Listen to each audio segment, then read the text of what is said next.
At ito yung kanyang asawa. Kusa na lang lumabas. At nagbuga pa ng napakaitim na kanyang tinta. Kala niya hindi ko siya makikita. Halika rito. Nahuli ko na yung nag-aabang sa'yo kanina. Buti na lang, ako yung nakahuli sa kanya. Kung yung asawa mo yon, ay sigurado, makakatikim kayong dalawa. Pero, huwag mo nang isipin yon dahil patay ka na. At susunod na, ang iyong asawa.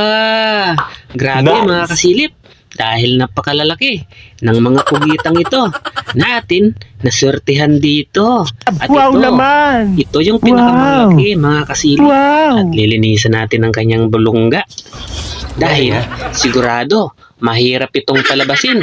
Dahil napakalaki ng kanyang mga galamay. Sana hindi tayo mapahirapan. Napatayin ang pugitang ito. Ayun na Bahala siya. ka sa buhay mo. Ginusto mo yan eh, Nakakatakot na, mga nagpasarap. kasilip. At Gago! napakalaki ng kanyang mata. Ayan. my Nakikita nyo ba yan mga kasip? Patay ka ngayon.